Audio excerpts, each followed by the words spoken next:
तर यानं भाऊ नड्डी दाबून आज केला होता आपल्याला कार्यक्रम. तर आजच्या काय विषय त्याला सांगतो मी तुम्हाला.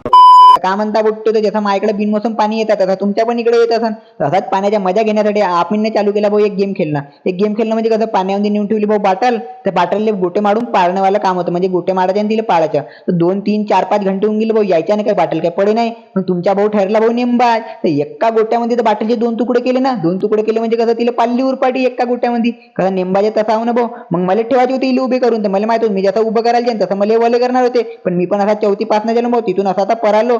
तिथून पराल्याच्या बाद मध्ये मग हा घुसला होता भाऊ पाण्यामध्ये. ते चप्पल भरली होती पुरी मातीनं. भिल्ला माती काढाले. तर म्हणे असा माती काढताना मला व्हिडिओ नको घेऊ म्हणे, नाही तर बोत मारीन म्हणे भाऊ. भिल्ला भाऊ मला माराले. मला तर मारता खाणं भाऊ जायच होतं, कारण की मी 35 किलोच्या, तो 1 क्विंटलचा भाऊ. कायला ऐकणार आहे. मग हे झाल्याच्या बाद मध्ये गेलो मग भाऊ चप्पल उप्पल धुवायला भाऊ. चप्पल उप्पल धुतली भाऊ, माती होती काढली, कारण की असा गेलो असतो तर बहुत धुनकलं असतं आपल्याला घरी पण. हे झाल्याच्या मध्ये गेलो भाऊ कामटीले नाश्ता करायला. नाश्ता करायला म्हणजे कसं, ते गोटे मारू मारू आपल्याला लागली होती भाऊ बहुत जोराची भूक. तर मग गेलो भाऊ कामटीच्या स्पेशल तरी पोहा दाबाले. मग भक्का भक्का तर दाबला भाऊ. तोपर्यंत मी तरी पोहा दाबत होतो, तोपर्यंत तुम्ही ते फॉलोची बटन दाबून द्या. दाबली का नसन दाबली तर भक्कन दिसन दाबून द्या भाऊ. भेटतो मी तुम्हाला नेक्स्ट ब्लॉग मध्ये. तब तक बाय बाय.